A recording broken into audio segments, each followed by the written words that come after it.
Okay. हमने कल के लेक्चर में देखा था कि हॉस्पिटल क्लिनिकल फार्मेसी के अंदर स्टेराइल मैन्युफैक्चर जो हमने स्टडी करना है, इसके अंदर स्टेराइल प्रोडक्ट होते हैं तो उसकी प्रोसेस क्या होती है, उसके बाद क्या क्या इंक्लूड किया जाता है, क्या प्रोसेस मेथड क्या होती है और कौन से प्रोडक्ट हमने स्टेराइल करना होता है, ये हमने स्टडी करना है स्टेराइल मैन्युफैक्चर के अंदर। स्टेराइल प्रोडक्ट्स के अंदर हमने कल जो इसके अंदर इंक्लूड किया जाता है वो एक तो पैरेंटल प्रिपरेशन होते हैं और दूसरे ऑप्थेल्मिक प्रिपरेशन होते हैं। तो उससे रिलेटेड हमने पैरेंटल प्रिपरेशन, उसका इंट्रोडक्शन और स्टेराइल प्रोडक्ट्स हमने स्टडी किया था। उसके बाद उसके एडवांटेजेस देख लिए थे, डिसएडवांटेजेस देख लिए थे। आज के लेक्चर में हमने क्या स्टडी करना है, routes of administration. Routes of administration आपने फार्माकोलॉजी में डिटेल स्टडी करना है आपको, वहाँ से आपने डिटेल इसका स्टडी कर सकते हैं आप, और आपको हुआ भी होगा शायद फार्माकोलॉजी में। जो just I have to overlook routes of administration. Intravenous route, IV route होता है एक तो पैरेंटल प्रिपरेशन के अंदर, जो कि हमारे आर्टरी वेन्स के अंदर इंजेक्ट किया जाता है डायरेक्टली।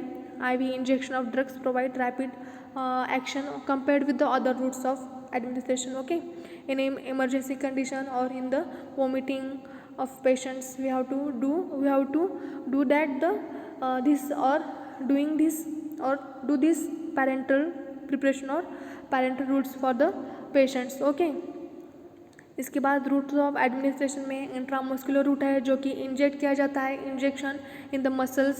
देन सबक्यूटेनियस लेयर में हमने इंजेक्शन को इंजेक्ट करना होता है। देन इंट्राडर्मल जो हमारी डर्मल स्किन होती है उसके इंट्राडर्मल में हमने इंजेक्ट करना होता है इंजेक्शन। तो उसके बाद हमने आज के लेक्चर में स्टडी करना है, जैसे कि हमारा चैप्टर का नाम है तो मैन्युफैक्चरिंग स्टेराइल मैन्युफैक्चरर्स। तो स्टेराइल जो भी प्रिपरेशन है उससे रिलेटेड हमने इस चैप्टर में स्टडी करना है। तो जैसे कि हमने हमारे फार्मास्यूटिक्स में भी हमने स्टडी किए थे कि वाटर फॉर इंजेक्शन कैसा होता है, और जो भी ऑप्थेल्मिक प्रिपरेशन होते हैं और जो भी स्टेराइल प्रिपरेशन होते हैं तो उसके लिए, और जो वाटर फॉर इंजेक्शन होता है वो असेप्टिक कंडीशन में असेप्टिक मेंटेनेरिटी करना पड़ती है हमको। तो उसको हम कैसे प्रिपेयर करेंगे, और स्टेराइल जो प्रोडक्ट्स होते हैं वो क्या होता है, water for injection, this is the sterile product. तो उसको हमने कैसे प्रिपेयर किया है, उसको क्या असेप्टिक कंडीशन हमने मेंटेन की है, क्या मैन्युफैक्चरिंग उसका था, प्रोसेस क्या थी, वो हमने स्टडी करना है। तो वाटर फॉर इंजेक्शन जैसे कि हमने देखा है, छोटे से एक 5 ml 10 ml की बॉटल होती है वाटर फॉर इंजेक्शन के लिए, तो वो किस फॉर्मुलेशन के उसका यूज़ किया जाता है वो हमने स्टडी करना है। स्टेराइल मैन्युफैक्चरर्स और स्टेराइल प्रोडक्ट्स, तो वाटर फॉर इंजेक्शन में हमने स्टडी करना है। तो it is a non pyrogenic distilled water used for or meant for use in the preparation of medicines for parenteral administration. okay, non pyrogenic. अब pyrogenic मतलब क्या होता है, पैरोजन मतलब क्या होता है कि एक बैक्टीरियल वेस्ट प्रोडक्ट। पैरोजन मतलब क्या होता है कि बैक्टीरिया का एक वेस्ट प्रोडक्ट होता है जो कि किसी वाटर में होता है, और जो नॉर्मल जो वाटर होता है उसके अंदर अगर वो डिस्टिल किया, वो जो वाटर होता है अगर उसे हमने अच्छे से डिस्टिल नहीं किया, उसको प्यूरिफाई नहीं किया, तो उसके अंदर जो पैरोजन होता है वो उसके अंदर प्रोड्यूस हो जाता है। बैक्टीरिया जो होता है उसका एक वेस्ट प्रोडक्ट होता है, उसकी वजह से जो वाटर होता है वो कंटामिनेट हो जाता है और वो ख़राब हो जाता है वाटर। तो हमने वाटर फॉर इंजेक्शन, अब हमने parental use as a sterile product हम देख रहे हैं, तो हमने पैरेंटल रूट देख रहे हैं हम, पैरेंटल प्रिपरेशन और पैरेंटल रूट से हमने इंजेक्शन देना है। तो इंजेक्शन देते समय जो भी हमने बॉडी के अंदर इंजेक्ट करना है प्रिपरेशन फॉर्मुलेशन पैरेंटल प्रिपरेशन, तो मस्ट भी स्टेराइल होना चाहिए, असेप्टिक कंडीशन में उसको मेंटेन और प्रिपेयर करना पड़ेगा हमको। तो इंजेक्शन मतलब जो भी फॉर्मुलेशन हम यूज़ करने वाले हैं तो वो पूरा प्यूरिफाई होना चाहिए, डिस्टिल वाटर होना चाहिए, पूरा प्यूरिफाई अच्छे से होना चाहिए।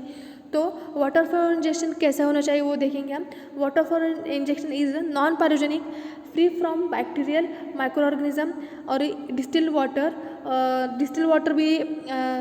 वाटर से भी फ्री फॉर्म रहना चाहिए। वो जो डिस्टिल वाटर हम लेने वाले हैं उसके अंदर नॉन पैरोजेनिक जो पैरोजन होता है उससे वो फ्री फ्रॉम रहना चाहिए, नॉन पैरोजेनिक रहना चाहिए। जो हमारा वाटर फॉर इंजेक्शन है वो फ्री फ्रॉम पैरोजन होना चाहिए इन द डिस्टिल वाटर, ये बताया गया है यहाँ पर। It is a non pyrogenic distil water and meant for use in the preparation of medicine for parenteral administration. Okay, water for injection मतलब क्या बताएगा कि नॉन पायरोजेनिक मतलब क्या, फ्री फ्रॉम पायरोजेनिक। पायरोजन मतलब क्या, एक बैक्टीरिया का वेस्ट प्रोडक्ट होता है, उसे हम पायरोजन ऐसे बोलेंगे। और डिस्टिल वाटर के अंदर से जो पायरोजन है वो फ्री फ्रॉम रहना चाहिए। Okay, it is a non pyrogenic distil water meant for use in the preparation of medicines for parenteral administration. Okay, water for injection is obtained by distilling portable म्हणजे जे नळाचं पाणी असते त्याला आपण portable water असं म्हणूया. आणि वॉटर फॉर इंजेक्शन आपल्याला obtain करायचं बाय डिस्टिल करायचं, आपल्याला जे नळाचं पाणी आहे त्याला आपल्याला डिस्टिल करायचं आहे आपल्याला portable water and purified water from neutral glass quarts or suitable metal steel filtered with an effective device for preventing the entertainment of droplets. तो जो वाटर हमने पोर्टेबल वाटर जो लिया है और जो प्यूरिफाइड वाटर है उसको हमने डिस्टिल करना है। न्यूट्रल ग्लास जो प्यूरिफिकेशन जो होता है, जो प्यूरिफायर होता है उसके अंदर से हमने वाटर फॉर इंजेक्शन और जो वाटर है पोर्टेबल वाटर को उससे हमने प्यूरिफाई करना है, डिस्टिल करना है और उसको हमने कलेक्ट करना है फ्री फ्रॉम कंटामिनेशन से, और कंटामिनेशन से फ्री फ्रॉम करना है। माइक्रोबियल ग्रोथ से हमने फ्री फ्रॉम करना है। नॉन पायरोजेनिक हमने वाटर फॉर इंजेक्शन प्रिपेयर करना है फॉर इंजेक्शन पर्पस। उसके बाद the first portion of the distillate is discarded and the reminder is collected and stored in a condition designed to prevent the growth of microbes and to avoid any other contamination. जो हमने distillate जो water लिया है, हमने distillation किया है water portable water का, जो डिस्टिलेट वाटर है उसको लेना है हमने, उसको कंटामिनेशन से प्रिवेंट करना है, अवॉइड करना है, और माइक्रोबियल ग्रोथ से भी हमसे ग्रोथ जो होती है माइक्रोबियल ग्रोथ से भी हमसे माइक्रोबियल जो ग्रोथ होती है उससे भी हमको इसे प्रिवेंट करना है।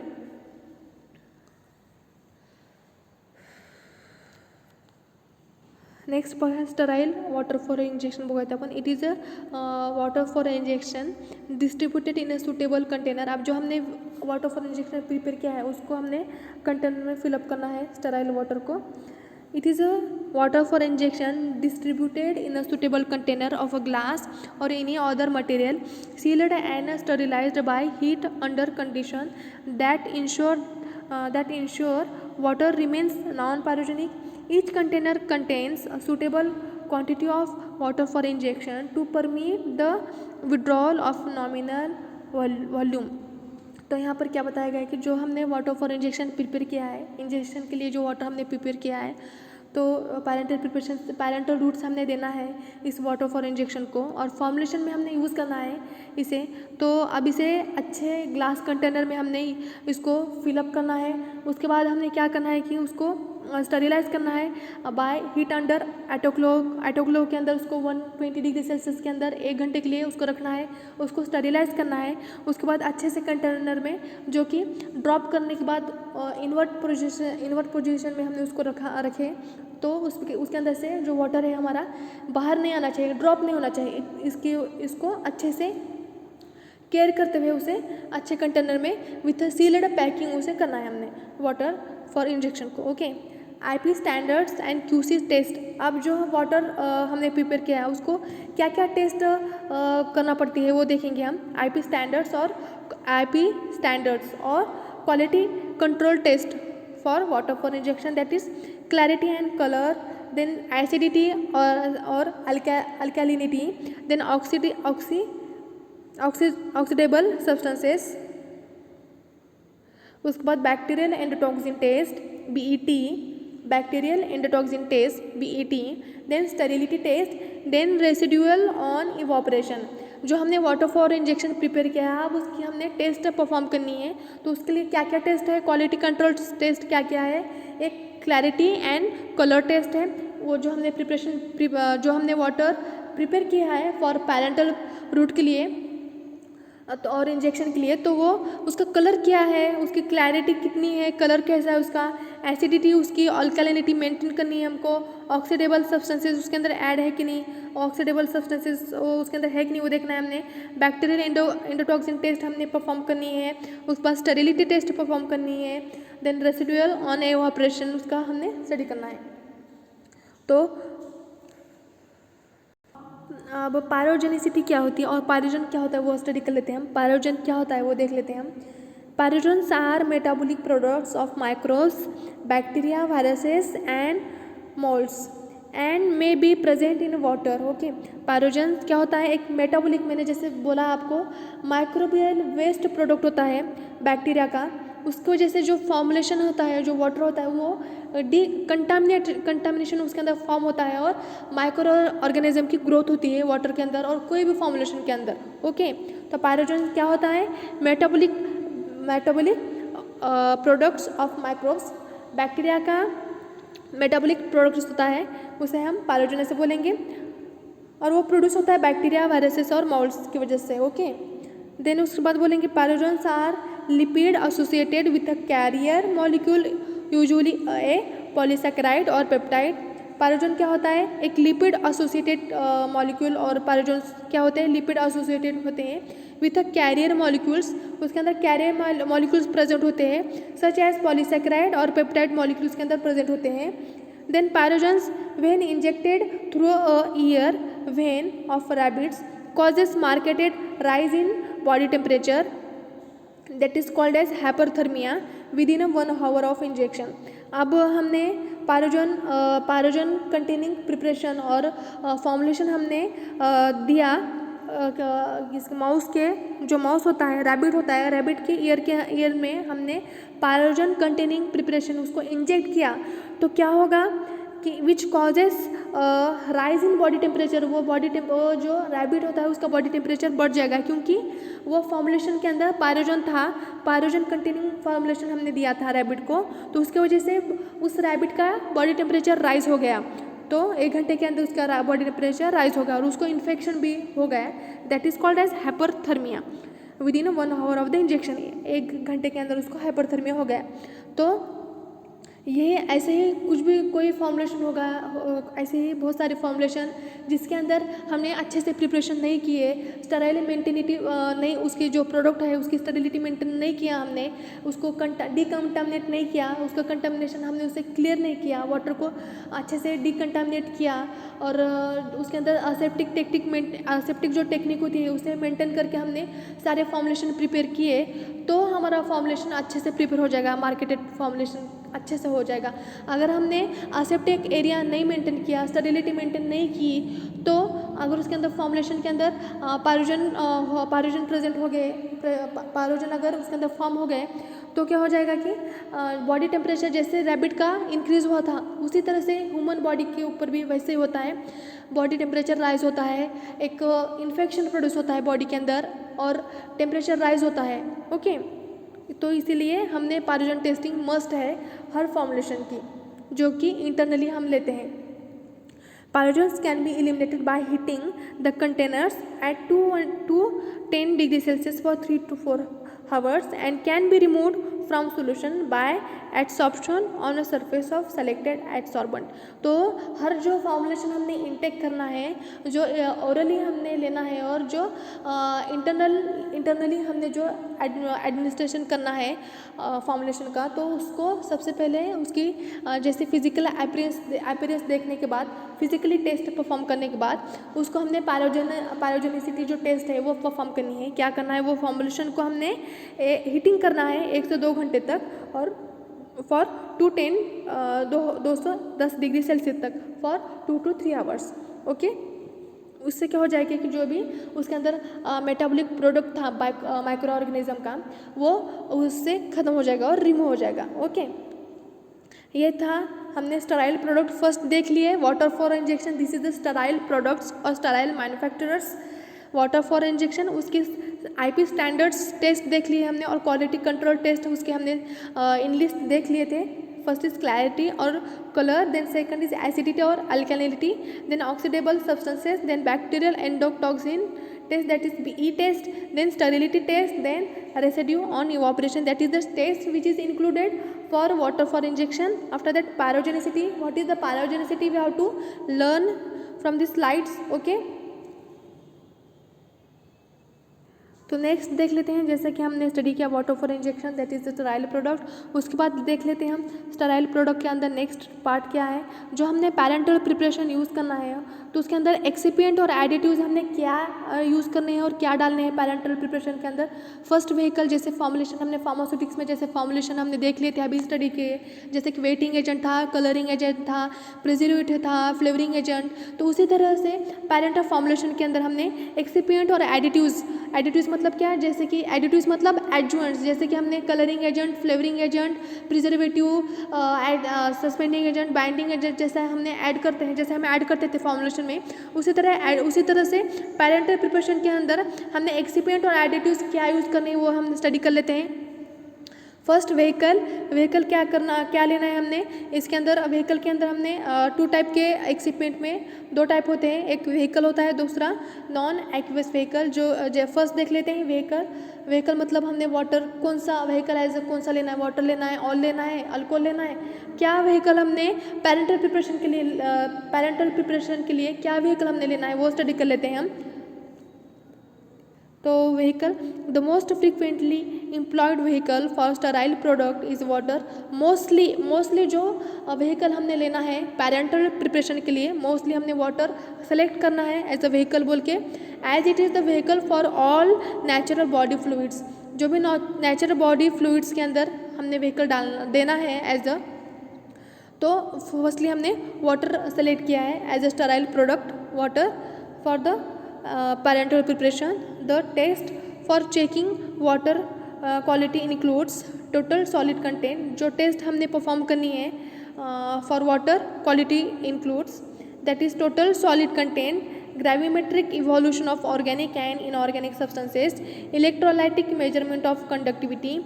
The additional test for quality of water for injection is described in a USP monograph. The another vehicle sterile water for injection has been sterilized by a thermal method. It should not have a conductivity of more than 1 micromole. तो यहाँ पर क्या बताया गया है कि तो mostly हमने पैरेंटल प्रिपरेशन के लिए वाटर लेना है एज अ व्हीकल बोल के। अब हमने वाटर लिया है तो वाटर की the test for checking the water की क्या क्वालिटी है, तो उसको चेक करने के लिए हमने टेस्ट परफॉर्म करना है, जैसे कि टोटल सॉलिड कंटेंट होता है, gravimetric evolution of organic and inorganic substances, electrolytic measurement of conductivity, उसकी इलेक्ट्रोलाइट कंडक्टिविटी चेक करने के लिए हमने चेक करना पड़ेगा हमको वाटर की। उसके बाद the additional test for quality of water for injection is described in USP in a monograph in इसके पहले के स्लाइड में हमने जैसे कि देख लिए थे कि ये एसिडिटी, अल्कलाइनिटी, ऑक्सीडेबल, ये IP और USP standard quality control test थे।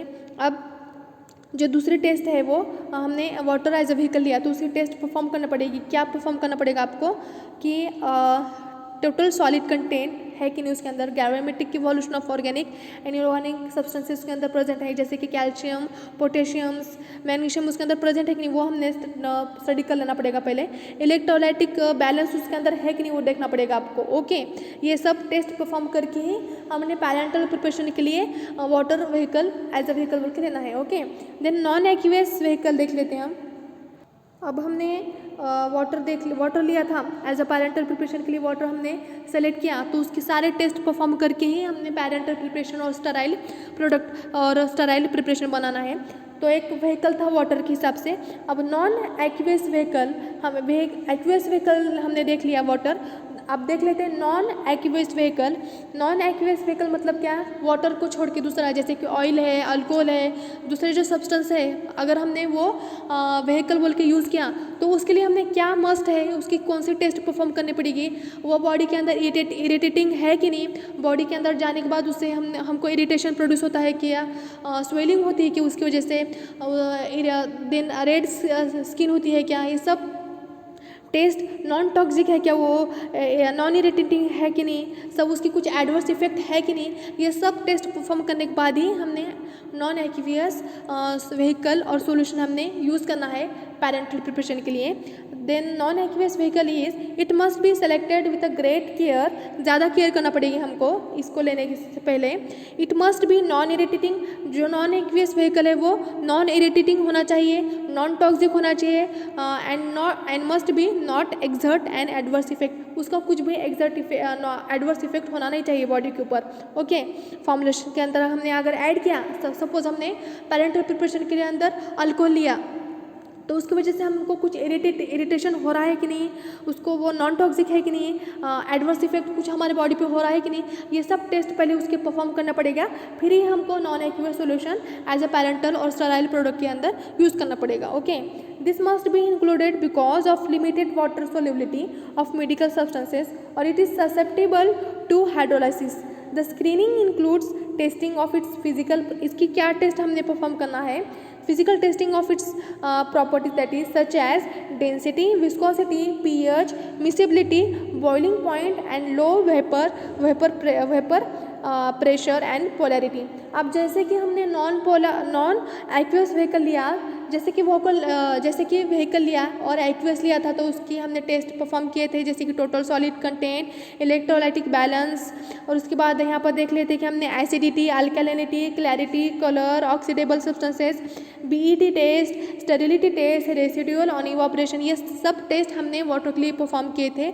उसी तरह नॉन एक्वियस के लिए हमने परफॉर्म करना है टेस्ट, वो ऐसे है, वो this is such as density, viscosity, pH, miscibility, boiling point, low vapor pressure and polarity. This test we have to perform with the previous for the formulation of parenteral preparation, okay, or sterile product or manufacturers. Okay, the United States Pharmacopoeia specifies restriction on the use of fixed oils। अब यहाँ पर एक USP ने, United states pharmacopoeia ने एक restriction provide किया है fixed oil, और फिक्स्ड ऑयल पर इन्होंने यहाँ पर रिस्ट्रिक्शन लगाया है। And they must remain clear, उन्होंने एक बात क्लियर की है ये कि when cooled to 10 degree Celsius to ensure stability and clarity of injectable product during refrigeration.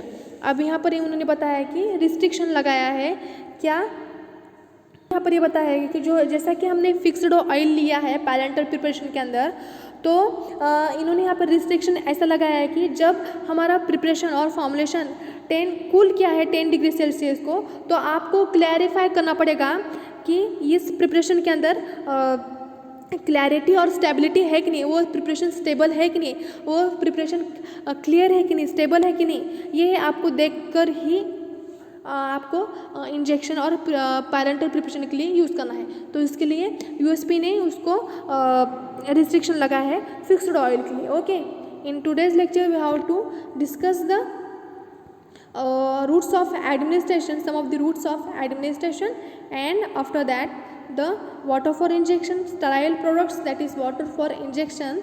After that the excipient and additives used in a parenteral or sterile manufacturers. Okay, thank you.